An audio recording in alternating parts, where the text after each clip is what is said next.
Welcome to the Redirect Podcast, where we explore what comes after career. Real conversations about transitioning from the 9-to-5 grind to your next great adventure. Whether you're heading into retirement or simply redefining what purpose means, we're here to inspire, inform, and help you reimagine what's next. This isn't the end of the road. It's the start of something new. Adam and Dale, great to see you again on the Redirect Podcast in the studio. How you guys doing today? Doing well. Great to see you and great to be here, as always. Well, guess what? Thanksgiving is next week. Thanksgiving is going to be the focus of our conversation today, guys.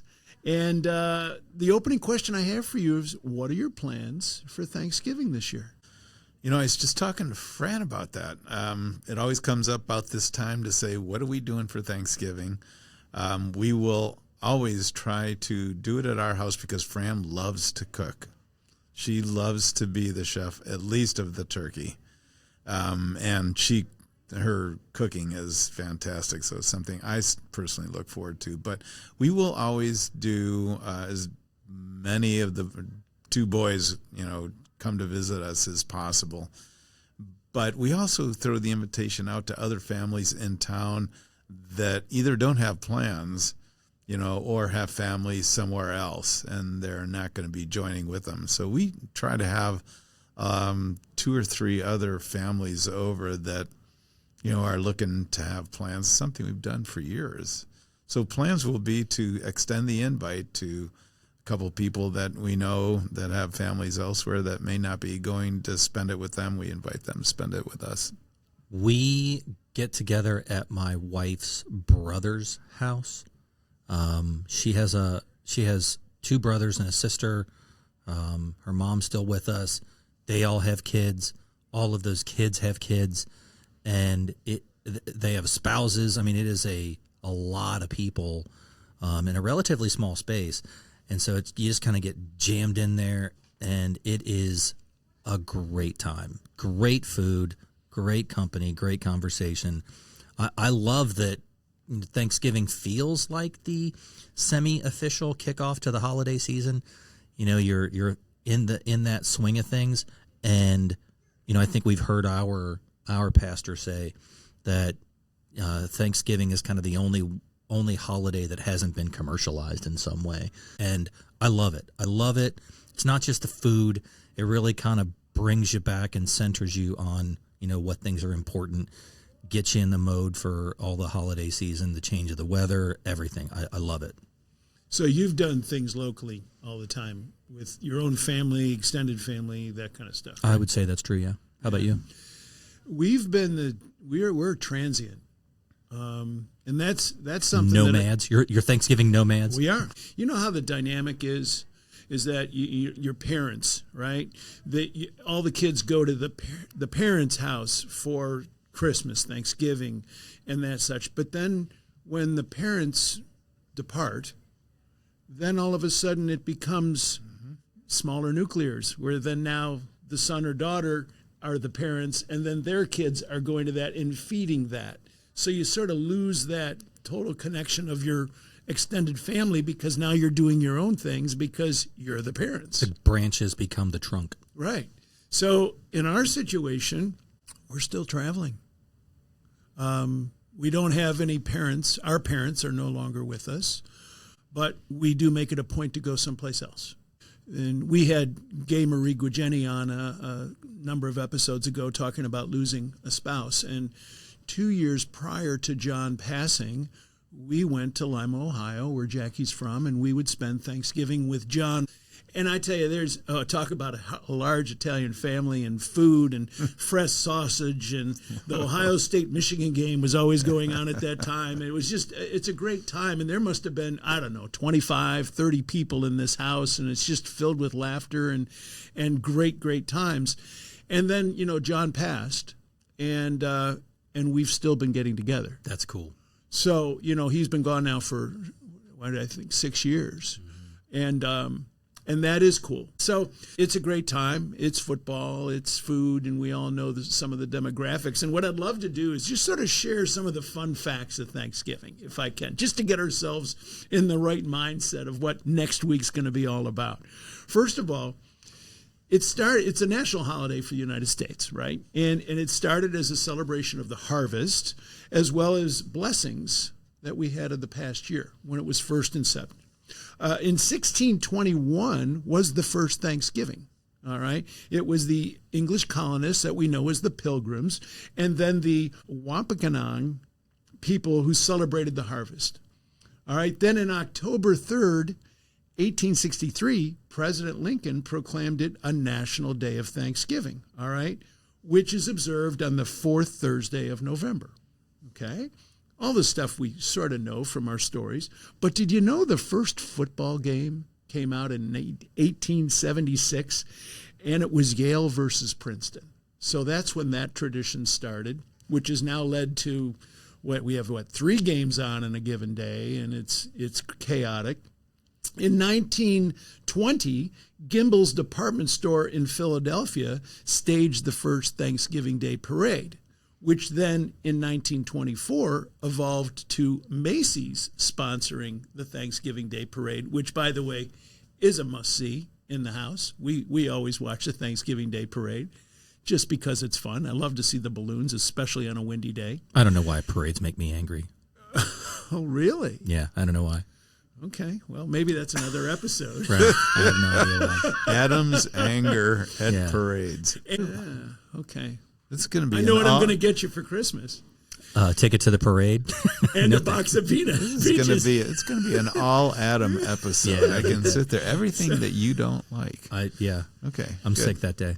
So to another point that Adam brought up earlier, as far as like the kickoff for the Christmas holiday, that started in 1941. All right, they was sort of like, let's create this. Not all states got engaged with it, but it started in 1941.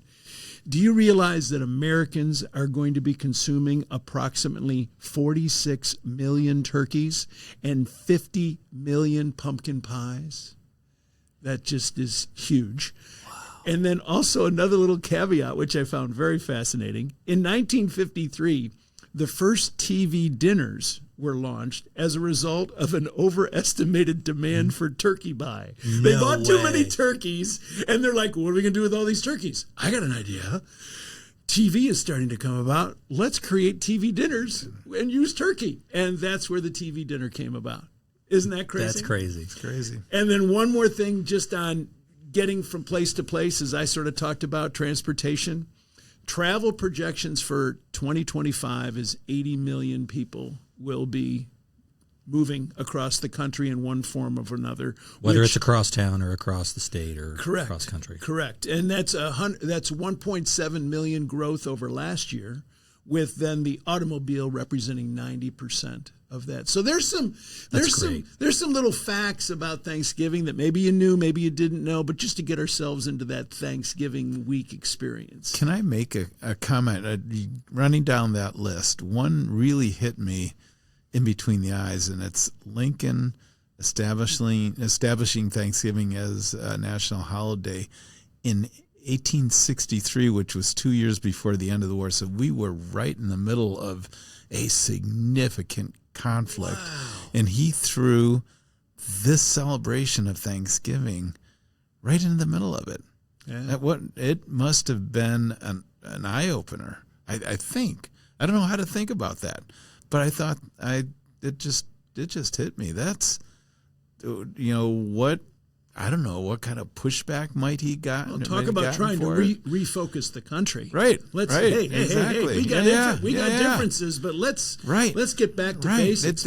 It hit me as really important for today. Yeah. Thanksgiving and gratitude. It's kind of the epitome of that Bible verse, in everything give thanks. It doesn't everything give It doesn't say for everything give thanks. Like you're not required to give thanks for hardship and difficulty and struggle. You don't have to give thanks for that. But in the midst of that, find a way to be thankful. Find a way to be have gratitude. Which I think is kind of where we want to go today in our conversation. Yeah, right, Curt? No doubt about it. I mean, I want you to sort of think back. We sort of gave the history of Thanksgiving. Now let's go back and think back in your own lives when you were kids. All right, we shared already what we're doing ourselves today, But what was the Thanksgiving table environment like when you were children? So when we were kids, it was Thanksgiving with the Reedies. My father was an only child, and these were probably his only relatives. But every Thanksgiving, we were either at the Reedies' house up in Glenview, Illinois, or at our house on the south side of Chicago. And Tom and Jane Reedy were just the most fascinating couple. You know, Jane started giving yoga lessons in the 1950s before it was popular. You know, they were always ahead, but great conversationalists. And every dinner, you know, it would get really rambunctious and everybody would kind of get loud. And we really enjoyed our cousins, Tommy and Davy Reedy and Janie, and you know, and it was just something. And it would only happen once a year. This is the only time we kind of saw the Reedies, but every Thanksgiving was going to be with them. So when you were talking, Adam, earlier just about your thoughts on Thanksgiving, the warmth is the word that I felt. We always look forward to that because they were really fun. But the conversation, and Tom Reedy was a teacher at the largest high school in Chicago. So everything was current events, and we would go through current events and talk about it. But it was such a great learning for all of us because, you know, my dad was a superintendent of schools. You know, so education was really, really, you know, a topic of every Thanksgiving. But it also involved a football game. Tackle, no equipment. Turkey Bowl, baby. Tackle, no equipment. Yep, Okay? All the way up until about college when we started getting hurt. And then it became touch. I walked off the field for the last time when I was 32. Isn't that full just contact part tackle. of Thanksgiving? I used to warn him when I walk on the field. Look, I got to go to work on Monday. You know how to tackle? Great. If you don't hit me below the knees, or I'm going to break yours. That's right. That's right. Yeah. Oh, just fun, but great memories, Curt. I mean, but we got in. Everybody says, you know, don't talk, you know, church or politics. It was all on the table for us, but it's such a positive thing. Yeah. I mean, we looked forward to it. My family get-togethers when I was a kid. So I'm the youngest of 11, and most of those people all had a mess of their own kids. And I have nieces and nephews that are older than I am. They would bring their kids, and it was pandemonium. There was just people everywhere. You had to think three-dimensionally. You had to stack stuff up on top of, and it was a lot of fun. The earliest versions, like when I was little, my family too was from Chicago, and I always wondered if it was a Chicago thing. Somewhere in there, they'd, you know, after dinner, they'd get settled. Let's play some cards, and it's like, oh no, here we go. Those always ended with cops and SWAT teams and news helicopters and just craziness that would spiral out of control. But yeah, it was usually a lot of something, a lot of goodness and blessing or chaos. For myself, as a young boy, I remember going to my grandparents' home for Thanksgiving, right? And then after their passing and such, it became our family, like I talked about before, right? And my mom, God love her, she hated to cook. She hated Thanksgiving because she hated to cook. All right, my dad took care of the turkey. My mom would get, Stouffer's of scalloped apples, dump them on out, and then she'd go to a bakery and get some pies, and then she'd stovetop stuffing and get that, and she would be complaining the whole time because she hated to cook, and all this buildup and all this stuff throughout the day, and everybody's all like, hustle and bustle, and people are coming on over, and you're having some cocktails, and she's in the kitchen trying to make all these plates swivel and everything like you're supposed to do in the kitchen. And she didn't want to be there. And then we'd sit down to the table, and the table was decorated beautifully. And we're all like, oh, great. And she goes, well, I hope everything turned out all right because I hate to cook. You want to make sure everybody knew. Exactly. I want everybody to know how much I hate this. Right. Good qualifier. I think it's a great qualifier. So, I'd say it. God bless her. I mean, Right. and I hate to bring that on up, but it's a real story. And it would be a fast day. It's just, you build it up, and then, as we'd all say, after an hour, it's like we're all fed and it's done. And Tryptophan. It's the only time of the year you use the word tryptophan. Bingo. I mean, and that's what it was when I was a kid. I mean, when I was younger, probably through college was that sort of type of experience. So for you guys, how has Thanksgiving changed since you're out of the 9 to 5 grind? I have to work really hard, to make sure that everybody plans for Thanksgiving at our house in advance. The boys are older as we've entered into this kind of new phase, and away from the other years where, we're cognizant of the fact that we want to make sure that we have friends over, but also being able to make sure that, that we're all going to be together is really important. And another thing that's really it's been a big change is the focus on what are you thankful for? What, I do, wherever we're going to go, I want to make sure that everybody at the table is answering the question, what are you thankful for this year? Because I really want that to be the central focus. So I make sure that if it's certainly at our house, I get to do it. But if we're going to be at somebody else's house, they kind of expect me to. In fact, That's great. They asked me to. I became the prayer guy somehow. So I also lead prayers at our house and other people's houses.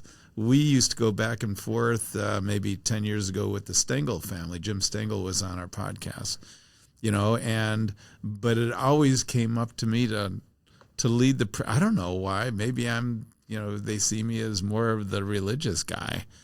But everybody would ask me to say the prayers. But I would also lead that question because it was really important for me to hear, have everybody reflect on how just lucky we are to be able to have this get together as a family, and have this time. Thanksgiving, mixed emotions with me. Enjoy it because of people getting together. Because it's the beginning of the holiday season, we're getting into that mode. Right.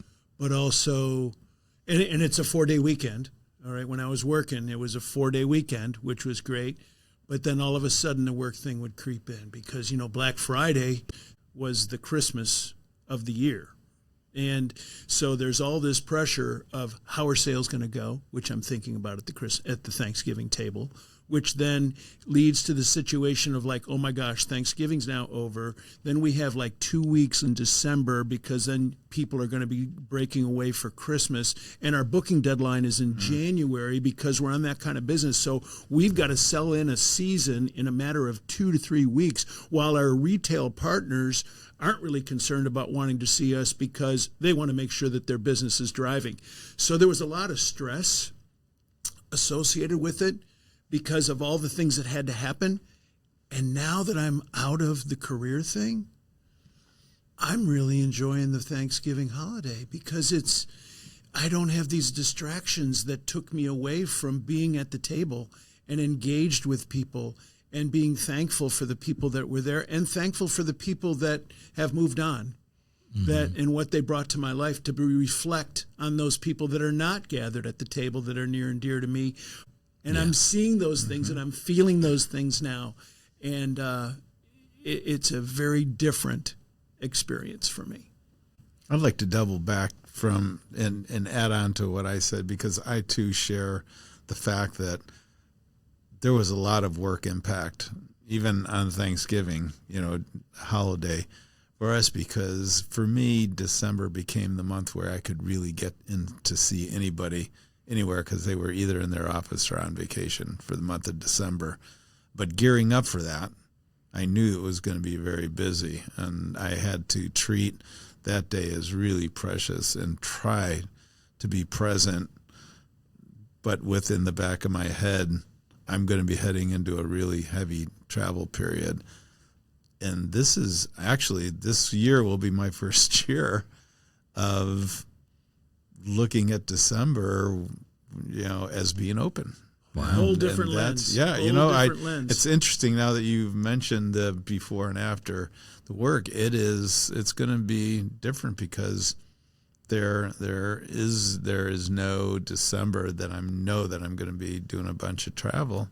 And travel is going to be anything. It's going to be going to see maybe grandkids or preparing for the Christmas season. I don't know. That's cool. You don't have to prepare any more Jelly of the Month gifts for your employees. Right. Griswold reference. What am I going to do with all those pears? Who did we buy all those pears for? They sent the fresh fruit. It was very interesting. I've got to say this. One of the things that I did really enjoy about the Thanksgiving season is we started thinking about we stopped sending Christmas presents and Christmas cards to our clients.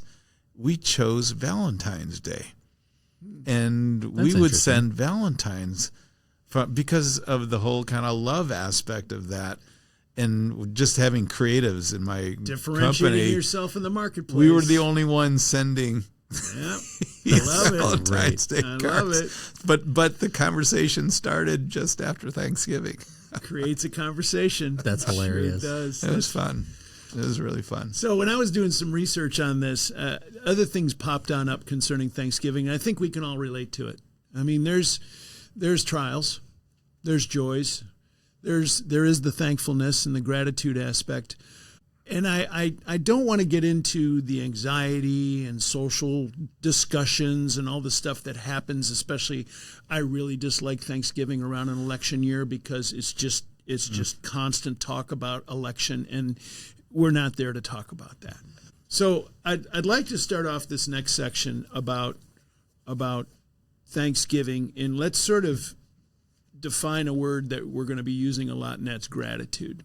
All right, so according to the dictionary, it says the quality of being thankful, readiness to show appreciation for and return kindness. And I remember as a kid that was always the prayer. Thank you for this food. Thank you for this gathering around this table. Thank you for this house that we're in. Thank you for all the blessings that we've been given. And I'm not saying that doesn't go on today. Sure. I'm sure that happens on many. Probably should. I hope it does. Right. I know, but I also know that God is maybe not as important as he was when I was a kid and younger, and that maybe that might be overlooked. And maybe we're all caught up in the football game. We're all caught up in cooking and doing stuff in the kitchen and then enjoying a great meal. But do we take time to really focus on being thankful and having gratitude? And like, if you look at the word Thanksgiving, are we still giving thanks, and are we still giving? And I'm just curious I know you love, Dale, you and Fran love the Thanksgiving holiday, and I'm sure your conversations are robust, and I'm just sort of curious if, how you feel about that. And well, for Fran, it's her favorite. She makes it very clear that Thanksgiving is the holiday for her.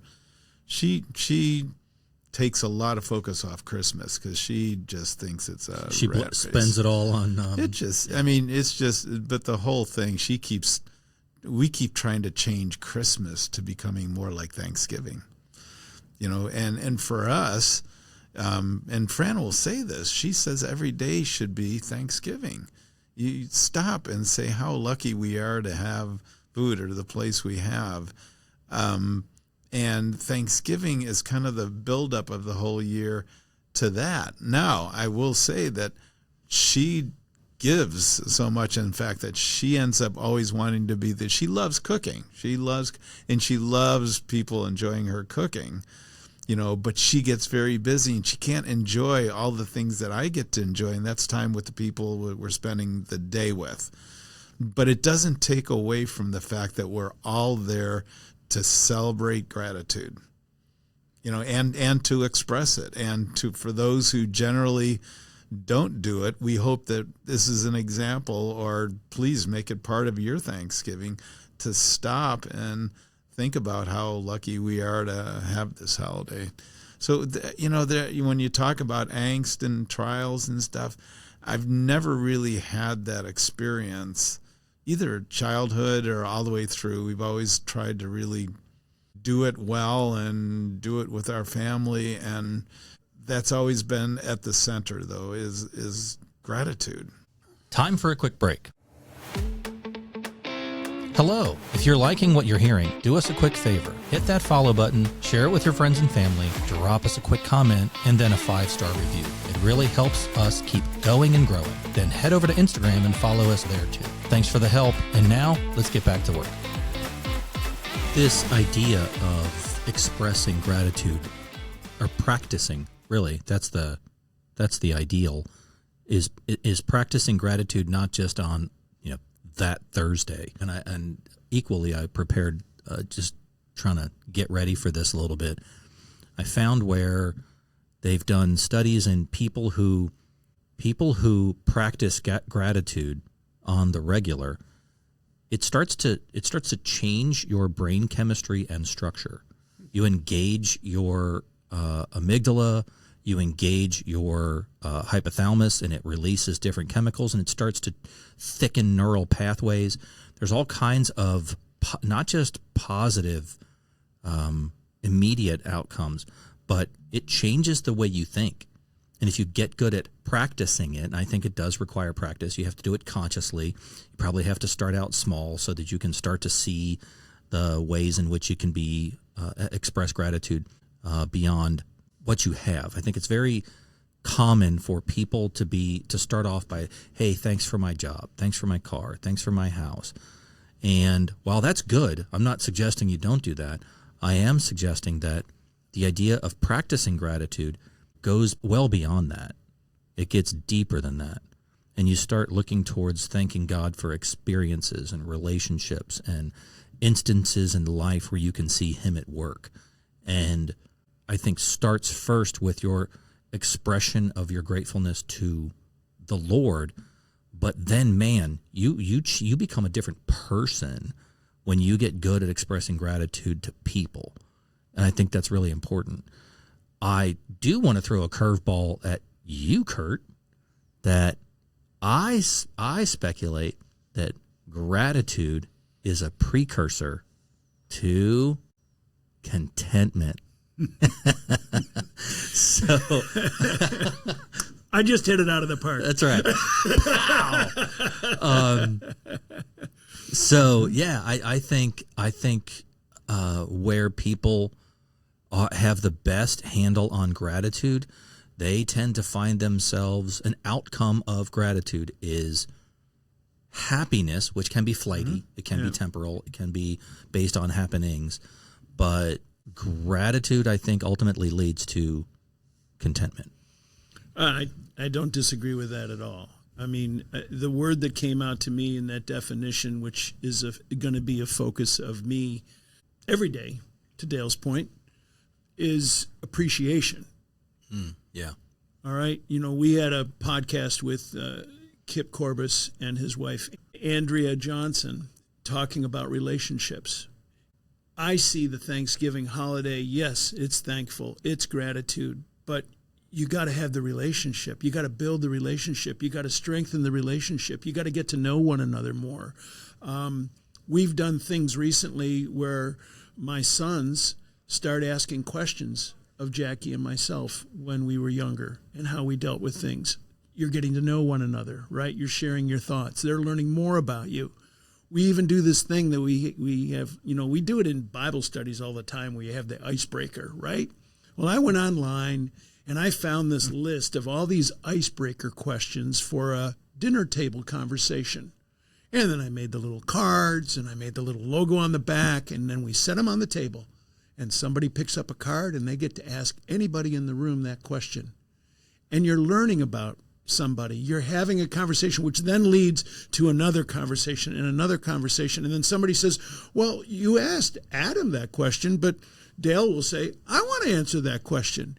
And then all of a sudden it comes this exchange of things that is not about work, is not about the day-to-day thing. It's not about how great the dinner was or what's happening on the football game. You're now engaged socially with the people at that table who you love, you're thankful for, you have gratitude towards, but now you're building on the relationship.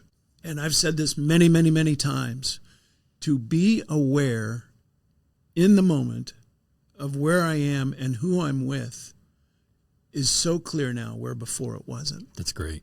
And it's an effort. You have to make an effort in order to do it. There's the Friendsgiving that's out there that is generally younger generation of getting together with their friends, because that's where they can have open conversations with one another, as opposed to potentially the tabletop conversations in their own families because of the pressures or the anxieties or the positions that people hold. And there's a free-flowing conversation. And I think we need to adopt that back into our own family setting. And I don't want to be speaking generally, and I apologize for that. But I think we have to be deliberate.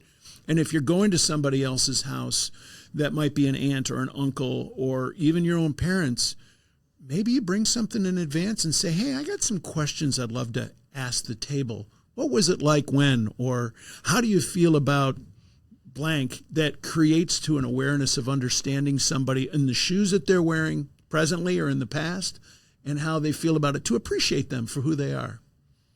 And I do believe that Thanksgiving has set itself up for that, for developing those relationships. You know, I think it's okay versus any other time of the year. It's probably more okay to play more of those relationship games.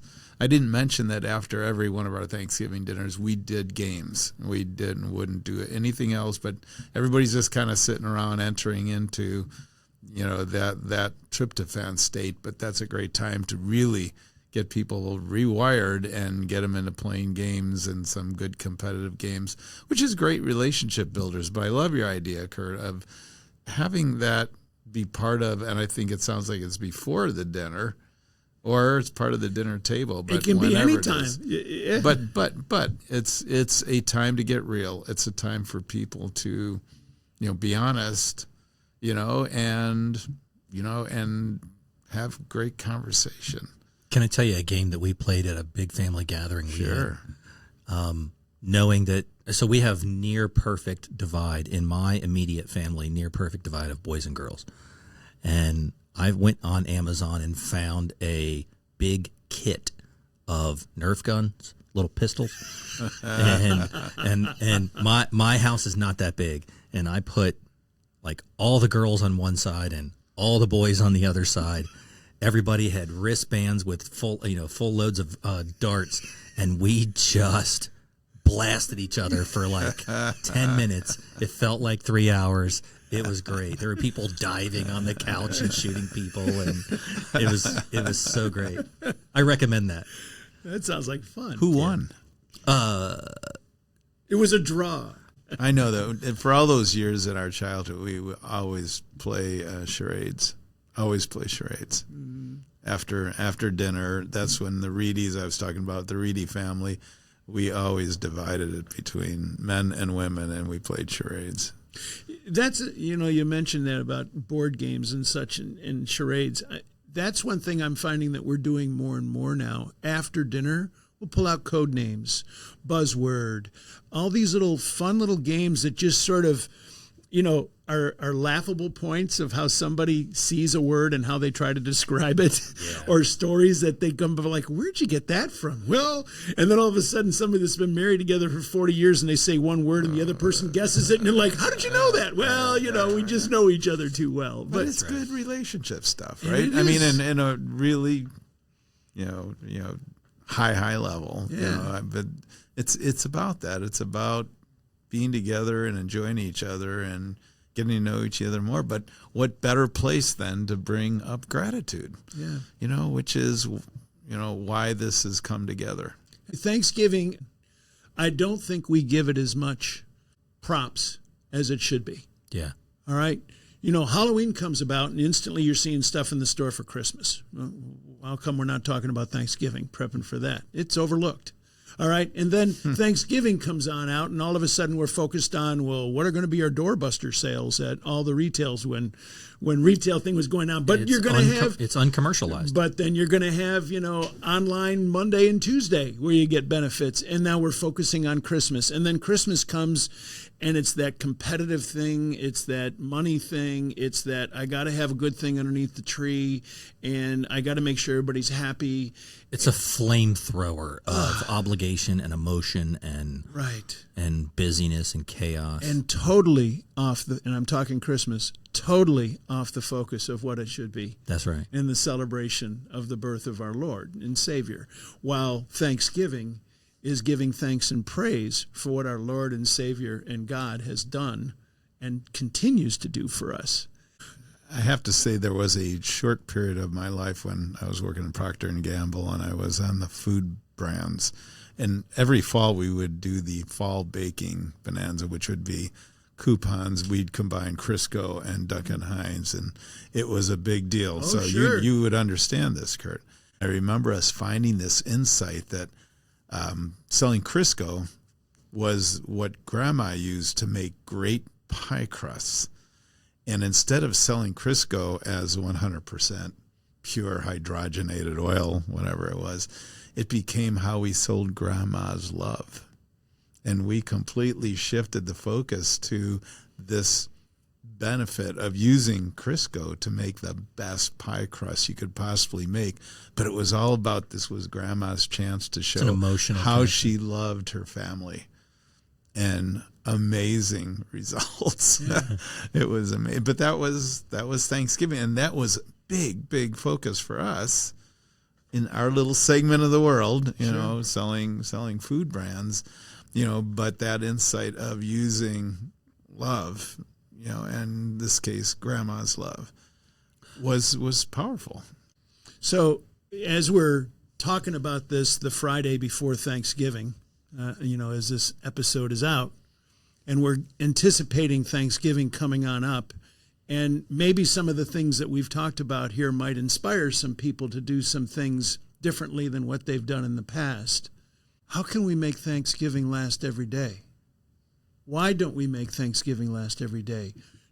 Do we make an effort to be thankful every day? And I think that is, in my opinion, probably one of the biggest takeaways that we should have on this episode, in the sense that let's go back to basics of what Thanksgiving is all about. It's about being thankful. It's about giving. It's about showing gratitude. It's about building relationship. It's about appreciating everything that's in front of you that, as we all know, is provided by someone higher than us. Figuring out that practice of gratitude ongoing the other 364 days a year.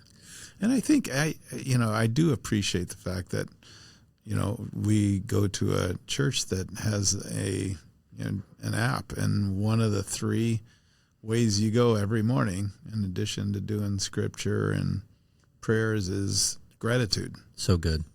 It is, and it should be. It should be part of the day. It should be, if you want to start your day in a better mindset, show gratitude. Think about what you can be thankful for first thing in the morning, and I guarantee it'll reset your day. Yeah, look for the good that is happening in your life. There is good. You just have to look harder for it. If you're in a spiral or in a bad situation right now, that you feel like that life is stacked against you, look, I've been there. I know. I'm speaking from experience, and I can tell you that I got deep into my own head and my own emotions and depression, and what I could not see is a way out. And I can tell you that finding a way to be thankful and grateful for the good that I did have in my life. I did have a wife that stuck by my side. I did have my kids' health. There are things that are going good in your life. Start with not with what you have. Your job, your car, all of that stuff can go away. But the relationships you have, the blessing of just being able to see, drink clean water, anything. There's lots of things to be grateful for. And I think the aspect of the relationship that you have with people, that when you're in those trials those trial times of life. Dark days. Like we talked about in another episode, about your past, and feel free. Hopefully you can feel free to confide in somebody, to say, I need help. Mm-hmm. Get rid of this aura that we have on us that we're fine. Let that inside come out and say, wow, I need help. And how, and it may not happen right away, but at least, again, you're building on a relationship, you're having authentic conversation and communication, and as a result, you're going to be thankful for that moment of opening up to someone else and asking for help. Please go to our Instagram page and the teaser for this episode. Please comment something you're grateful for. Let that avalanche of comments and people start to flow and inspire, and your expression of gratitude could really ignite some gratefulness in others. So head over to our Instagram page, comment something you're thankful for before Thanksgiving Day itself. Or you can even drop us an email. info@redirect-u.com. So, guys, I just want to say, I want to be the first one to say to you right now, have a happy Thanksgiving filled with gratitude. Thanks, Curt. Same to you. Same to Adam. Heck yeah. Catch you next time on the Redirect Podcast. We'd like to extend our heartfelt gratitude to the 1819 Innovation Lab at the University of Cincinnati for their incredible support and partnership making this show possible. If you enjoyed today's episode, you can find more of our content on Spotify and Apple Podcasts, as well as Instagram. Have questions or want to connect? Drop us a line at info@redirect-u.com. We'd love to hear from you. Remember, there's purpose in your life, so find it and go do something about it. Hey, I've got one more comment. The Redirect Podcast is presented solely for educational and entertainment purposes. We engage in an open, honest conversations about personal growth, life transitions, and the lessons we've learned through our own experiences. While we speak as experts in our own lives, we are not licensed therapists, medical professionals, or certified coaches. The content shared on the Redirect Podcast is not intended to be a substitute for professional advice, diagnosis, or treatment. Always seek the guidance of qualified professionals for any physical, mental, or emotional concerns that you may have. We're grateful to share this space with you and hope that our stories inspire reflection and connection. If you're in need of more support, we encourage you to connect with a trusted professional who can help.